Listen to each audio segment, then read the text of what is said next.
Hi everyone, welcome to Beauty by Jorge. I am on Instagram, TikTok, YouTube, and Facebook. I am here with my sister, Rosabel Hernandez, and we're going to have a little conversation today.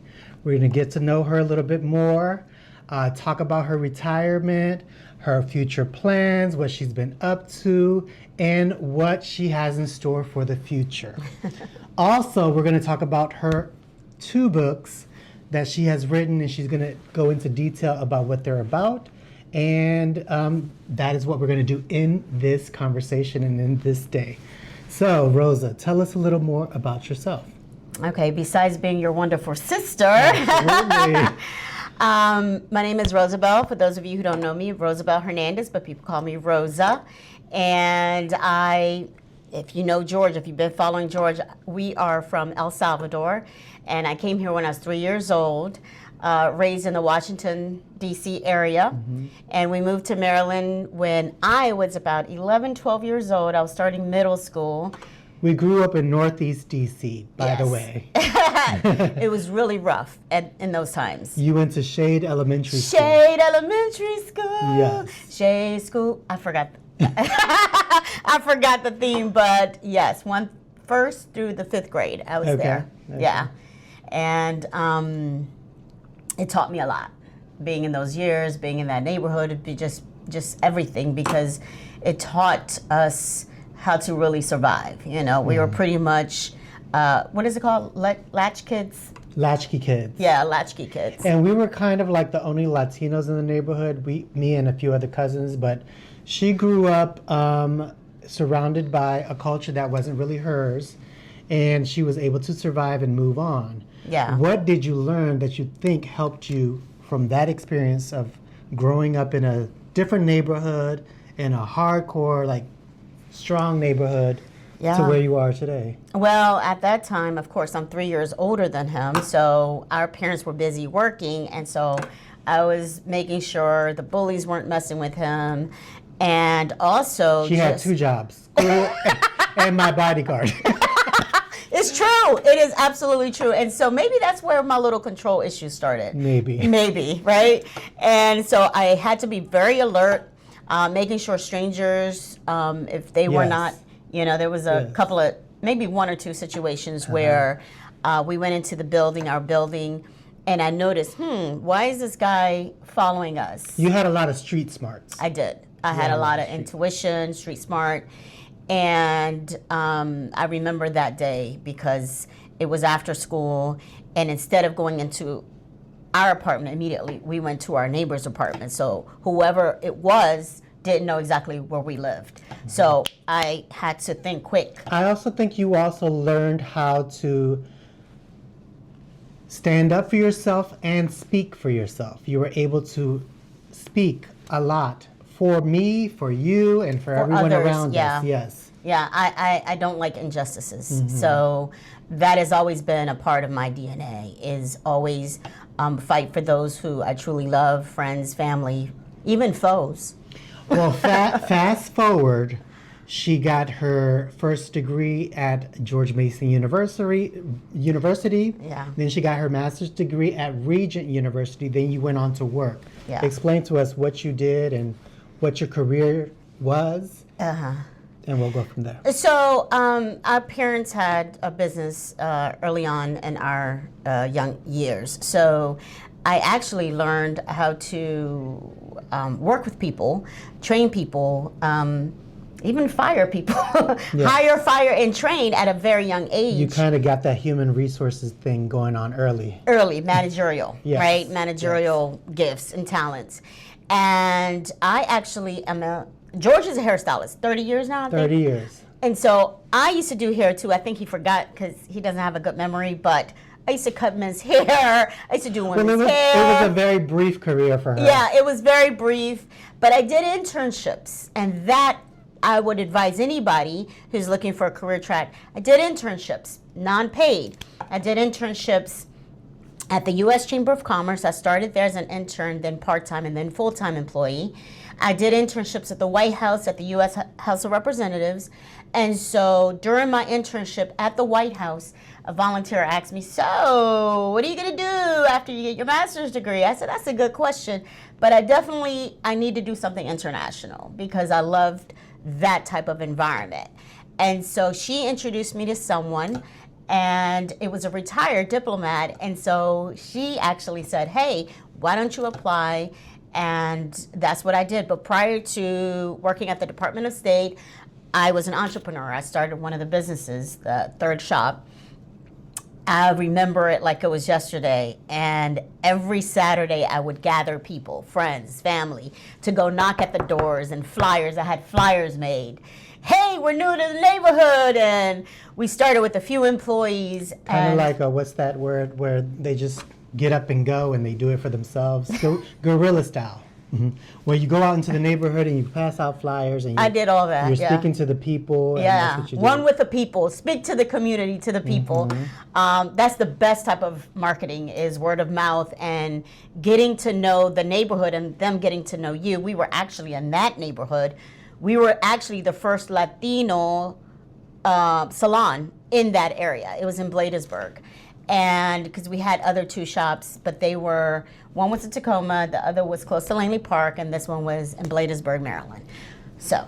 Well, going back just a little bit, there's a lot of people who are in school, but they don't know what they want to do. Yeah. They don't know what direction they want to take their lives in. Did you have kind of something in mind already when you were doing school, when you were at the Regent University doing your master's, finishing up? Had you had a path for yourself? Did you have something in mind? Or did it just come along as you went along? Well, for those of you who may or may not know me, but I am very much of what does God want me to do, right?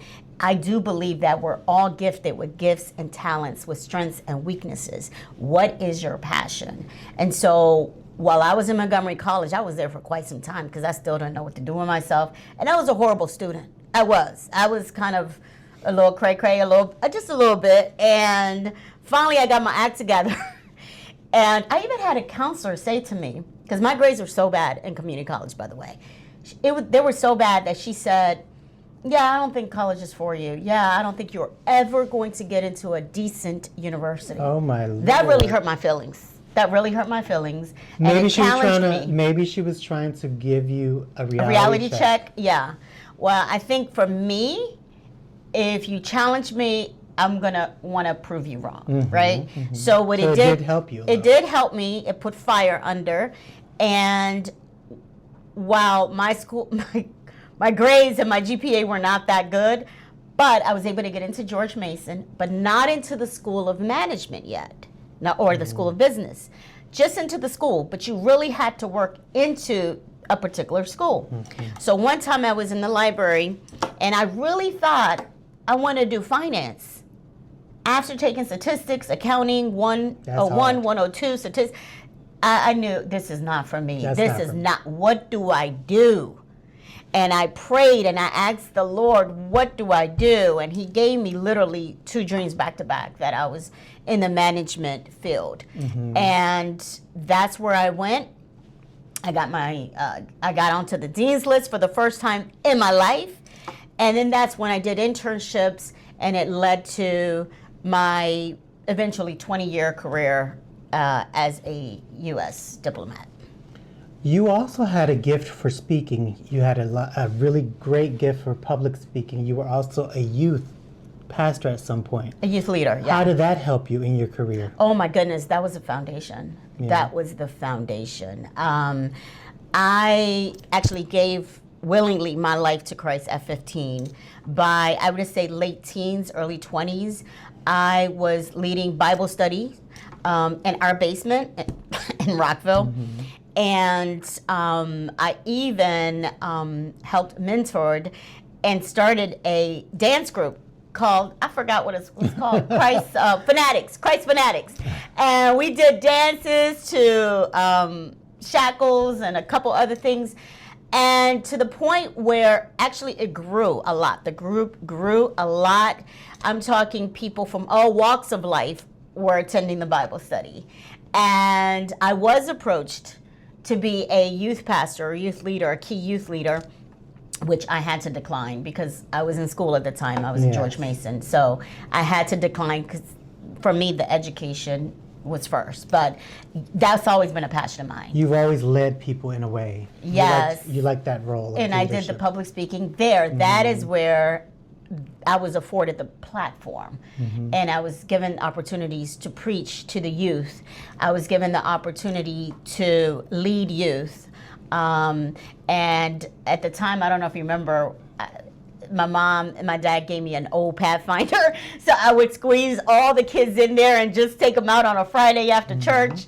And we did bowling, we did pizza, we did a whole bunch of things, but it was always a passion of mine. Always. So moving forward, fast forward, you now a diplomat, right? Working for the Foreign Service. How many countries did you tour? And what were those experiences I like? did 6 overseas, and it was Greece, Romania, Cuba, Chile, Mexico, and the last one was the Holy Land, Jerusalem. And I'm just going to say it was an experience of a lifetime. I absolutely loved it. Each job, each assignment was different. And I'm a person that I get bored easily. So once I learn something, I'm ready to go to the next thing. So for me, those 20 years was perfect. There was never boredom. It was very challenging. There was a lot of stress, a lot of happy times, a lot of travels, meeting people. For me, the most rewarding was meeting people from different walks of life. It's admirable to have stuck to a career for 20 years in foreign countries that are not your own and to like see it through. So you recently came up on your retirement. Yes. Tell us a little bit about how that is and how you've been, feeling going from working to now being retired. So I will say this. After being with my agency for 5 years, I just gotten back from Cuba. I needed to decompress because it was a tough tour. We had travel restrictions. I wasn't able to mail things out or mail things to me or what have you.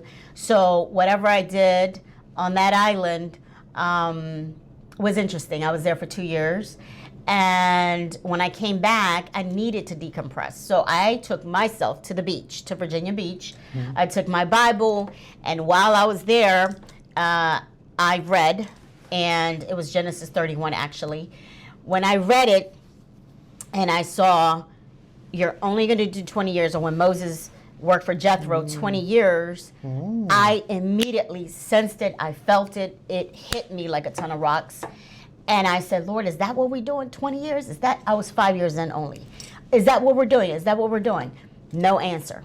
So did you want to do more or less? No. I wanted to do whatever God was telling me to do. Okay. And so in 2023, in February 2023, I was in Jerusalem. And again, I was in prayer and Bible study. And I was reading Joshua 22nd. And immediately I sensed the Lord said, 3 years. And 3 years is getting closer. In 3 years, wow. And at the time, I was 17 years in. So when I sensed 20 years, again, I said, God, are we retiring in 3 years? Because if we are, I need to take the retirement course. And I wasn't trying to be funny. I was not trying to be funny. But whatever it is, while I was in Jerusalem, I knew and I kept sensing this is my final overseas assignment, because it's not for everybody. It is tough. It's not easy. I'm a single woman, and living in the Middle East was not easy. And also I served in Mexico. Mexico City is known for the land of mariachi, margaritas, and machismo, right? And so I had to quickly adapt to these environments. But it was that. God made it possible for me to exit in His divine time. I was on His timeline. And so a lot of folks, they don't know what to do after retirement. They don't know what to do with themselves. God didn't give me an option. He told me 20. He told me 20 early on. Before we move on to the next part, was that bittersweet? Was that a little like happy? Were you excited for the retirement, or were you a little bit oh, I don't know if I should do this or not? How were you feeling? Because you went through a lot of I went through a lot of emotions, but at the same time, I knew it was just time. You knew it was I knew it was time. How God did it, he did it. And that's all I'm going to touch on that. He did it his way, his timeline. And now, you know, people say, oh, what are you going to do with are you going to stay with government? No, I'm not. You know, I did my time, meaning I did my internships. I did my internships at the White House, the House of Reps, you know, as I say, the Capitol Hill, and that now I am ready for something completely new. And I'm going to be honest, I love people still. I love people. I love to empower. I love to equip. I love to motivate. That is my passion. So I want to do something along those lines. Which of those assignments was the most challenging, though? Of those countries, which one would you say was the most difficult? Well, I would say that there are different levels of difficulties, right? And so I would say Cuba, in the sense of there was limited movement. I'm a person who likes to explore. I love to get in a car and I love to drive. I didn't have that option there. So in a sense, that was a little challenging. We could not be friends with the locals per se. And that was tough because I absolutely love the Cuban culture. And so I had limitations on friendships, on who I could, you know, talk to and hang out with. And, but I would say probably overall challenging, it would be Jerusalem. And as a Christian, that would be any dream of anybody to be there. But living there is a totally different thing. I actually lived where the Palestinians live, East Jerusalem, and I worked in West Jerusalem, where the Israelis are. So I had a mix of everything. I had to learn Arabic, just a little bit of words, shukron, a little bit of Hebrew, todah. You know, I had to figure out who speaks what, and even catching a taxi was sometimes a little challenging before I had the car to drive myself around. But it's a spiritual thing there. It's not just the work aspect that was challenging. It was literally, I felt I was living in the Isaac and the Ishmaels right there. And so for me, it was a spiritual thing. So it was a little draining for you as well, stressful and draining. Yes, it was never off. I was never off. It took a lot out of me.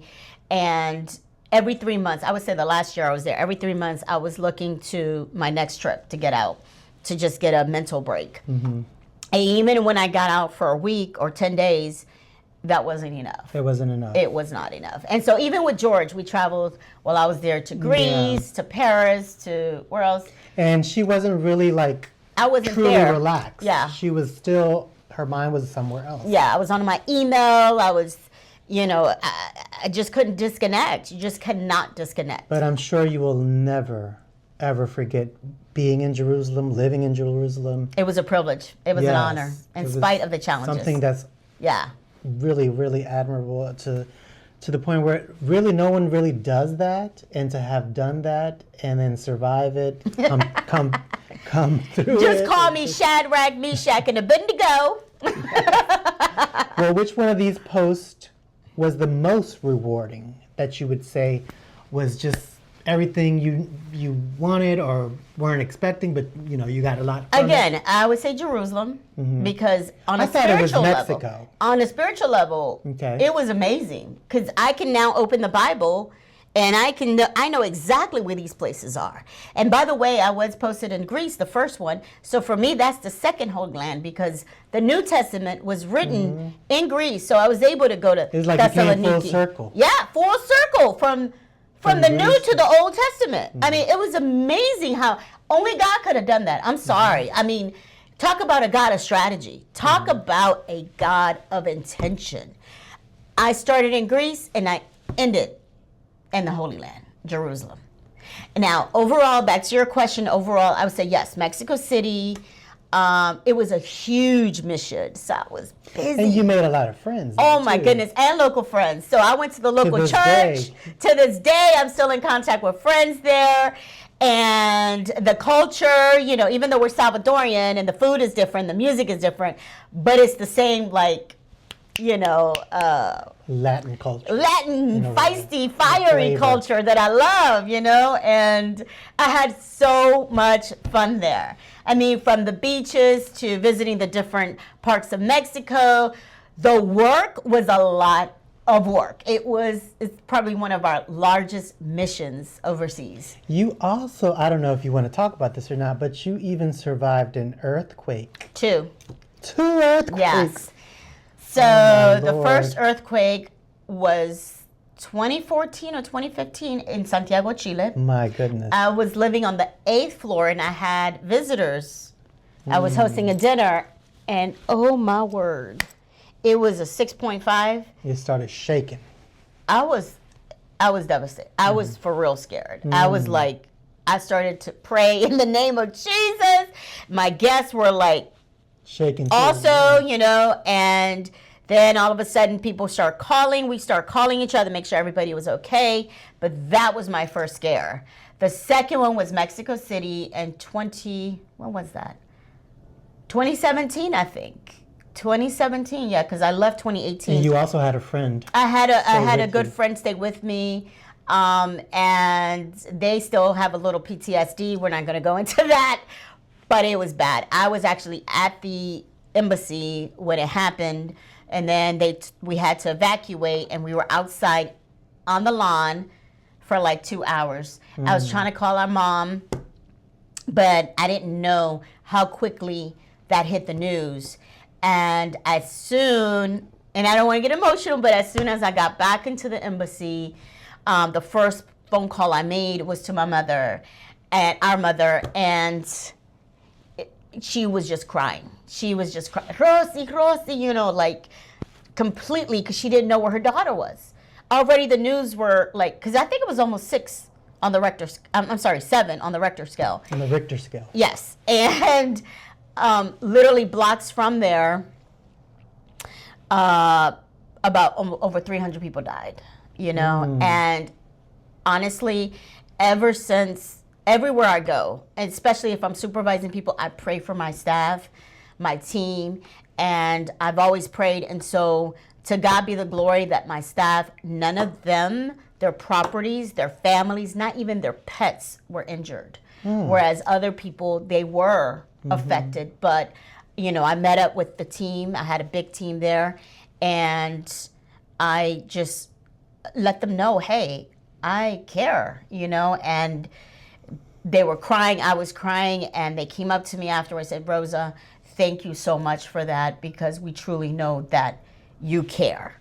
And you know, that's the thing people don't understand, is people don't care how much you know, what degrees you have, how educated you are. If they know that you care, that's all that matters. That's all that matters. So at any point when you went through all these difficult situations, because you've been through quite a number of them, were you like, maybe I should go back to the U.S., maybe I should just give up here? At any point did you feel that way? Of course, a You few did? times, yeah. And how did you come over that? It's not easy. Like, how? yeah. God wouldn't let me out. He's like, you're going to stay here until I tell you so. That's it. I mean, I don't like to make everything about the Lord, but it truly is when you're in situations where, you know, like I was in Havana after the first year, I was ready to run, and the Lord's like, no, you're not going to run. I got you here. I got you here. Because it wasn't just about the work per se. It was about who I was becoming as a person, you know, who I was putting my trust in. And I'm sure he had a mission for you to touch different lives. Yes. All around the world. Yes. Because I think you told me that at one point you would give out Bibles or talk about your Christianity and your relationship with the Lord and how. So I'm not gonna mention names or anything, or what country, but there was a country in which the person had never worked with diplomats before, so I actually hired her. I trained her, and this person was pretty much agnostic, maybe close to atheist. And so this person would hear me in my room whenever I prayed, whenever I did anything, right? And I did share my faith. I do not impose my faith. I shared my faith with her. And I think your testimony, I mean, just how you live your life speaks Right. for itself. And so, of course, she saw the fruit on my life, right? The evidence on my life. And also, I did a big party for the neighborhood kids one time, and I had like gift bags for them and everything. I had a pizza party for them. And even with her, there was a situation that happened that could have turned bad, but God gave me the wisdom to make the right decision. That even helped. Make a long story short, before I left that place, we were both in tears. I left her a Bible. I left her CDs, Christian music. And literally, that was 6 years later after that happened, after I left, she contacted me and she said, Rosa, we can now call each other for real sisters because I just gave my life to the Lord. And to my surprise, I was actually just recently in contact with her this year. That same year, she opened up her backyard. And now, as of 2016 to now, they have church there. Wow. I was just like, what? I mean, I was in tears, That's amazing. Her entire family is involved with ministry now. And I think one of her sons, the preacher or the pastor, her and her husband, I mean, because, I got close to her and her husband. And she told me there is a huge, a service, an actual church service with someone who didn't even know who Christ was. And so God used our time to plant seeds. And so you never know where those seeds are going to lead to. And a lot of time God allows you to stay or to get back in contact with those persons to see, wow, look at what God did. Yeah. Yes, that's amazing. So you're now retired. You're still young. I know. You're retired, you're young. What's next? What do you have planned, or what do you want to do? Everybody keeps asking me, what's next? Okay, I just retired a few months ago, maybe, I don't know, 2-3 months ago. I am taking the remaining year off, meaning I want to rest. You want to rest. I want to rest. I want to enjoy a little bit of travel and just to recharge, right? And this is a season to rest. But I will say that I am very much open to speaking engagements, to if you need a motivational speaker, to if you need someone to go to your schools to talk about career day or so forth, so on. That's what I would love to do. And or work at a church as a volunteer. But my heart has always been and will always be people. Motivating them, encouraging them. I'm an encourager. And helping them also along the way navigate this life. It's not easy out there, and I know that. So if any of you are school teachers or principals or school counselors or any organization Or church. that would like a speaker as talented as she is, and I'm not just saying that because she's my sister, she really is a great speaker. She's been a youth pastor. She was chosen many times in her career to speak for the different projects that you guys had there too. Yeah. And so tell us a little bit now, moving on, about your books. You have 2 books out. They're available on Amazon. One is called Betrayal by a Father and the Power of Forgiveness. The other one is called The Final Single Years. Can you A journey to wholeness. A journey to wholeness. Can you briefly talk about those and why you wrote them? So the first one, actually, a friend of mine, he was involved or was getting involved with the magazine, and he asked me, hey, Rosie, can you write an article? And I thought about, the 7 steps to a healed heart. And while I was in Mexico City, the Lord said, no, you're going to write a book, and it's going to be about you and your father. It's going to be about what you've all been through as a family, because it's not about just you. It's about those that are going to read your story. They're going to be encouraged. And so with each chapter, I was asking the Lord, okay, what should I cover in this chapter? What should I say now? Yeah, and I'm very transparent. Well, it's a very hard subject to talk about. And in the Latin community, a lot of girls are affected, but they don't say much. Not just the Latin, it's a common theme. Because you wrote in both languages. You wrote in English and in Spanish. And Spanish, yeah. And I think it spoke to a lot of people who may not have a voice to speak about this subject. Or like in the Latino community, for example, it's a hush-hush. We don't talk about certain things. Shh, move it on. And I asked our father, hey, Dad, can I write about this? She got permission. I got permission. To write about him. And me. And the family and so forth. But I'm not going to give too many details. Yes. You guys just got to get it. It's a quick read. It's literally really thin. And George writes in the back. Yeah. I do a little. The epilogue. I do a little writing in there as well. In the back, yeah. And then your second book. And the second book is called The Final Single Years, A Journey to Wholeness. I actually started this, even the title. This one's a little more substantial to read. Thicker, and it's got pictures inside, and it's got questions at the end of the chapter. But I started before I went to Jerusalem. The Lord gave me the title. I was like, oh, that's a strong title. That's a daring title. The Final Single Years. A Journey to Wholeness. Yes. To Wholeness. Yes. And so while I started to write 5 chapters when I got back from, because I had no time to write anything in Jerusalem. When I got back to Jerusalem, the Lord just kept saying, you got to finish this. This is not about you. You got to finish this. And everything that I've worked inside of you, you have to share this with others.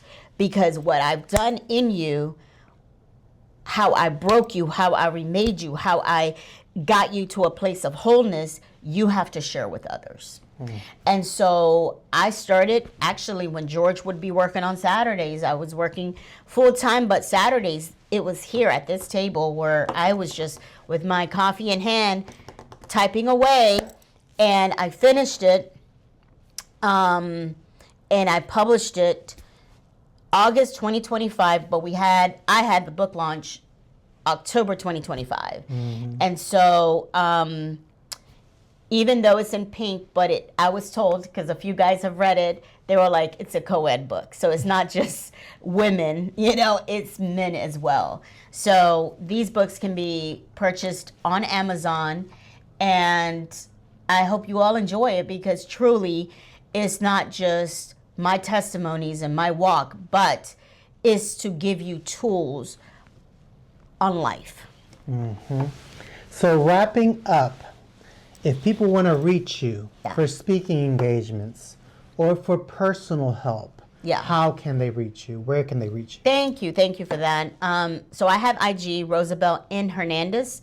I have Facebook, Rosabel. We'll type that out. Rosabel, Rosibel, then initial N, Hernandez. On Facebook, IG, but also the email address, rosa7672@yahoo.com. Feel free to reach out to me, even if you need to talk to someone. I want to emphasize that. Even if you need to talk to someone who you need to listen, someone who will listen, someone who can pray with you, someone who can give you advice, someone who is not there to judge, to rebuke, to any of that, but to give you advice, or not even advice, just someone who's going to listen. Because we are living in tough times where a lot of people don't even know where to turn to, or I'm a big advocate on therapy, but a lot of folks don't feel comfortable in going to a therapist. But you know what? I am more than happy to help you wherever you are in life. Well, that is awesome, and thank you so much for being here with us and getting to know you. I hope, I'm expecting great things to come from her, because she has a lot planned. And we're going to leave it here. Thank you again. Want to say goodbye to your friends? To friends, family. Yes. Yes. So thank you all for taking your time to listen to my quick testimony. And the what's next is, I look forward to meeting many of you, to speaking to many of you. And I'd like to thank my brother here for giving me this platform. He has a huge platform. So thank you so much, George, for taking the time to do my hair and my little makeup. Yes, Something quick. He's great. He's the best in the DMV, and matter of fact, nationwide. Actually, this is a quick plug, but people do travel from afar to come and get their hair and makeup done by him. Yes. All right. So you guys take care. We will see you guys next time. God bless.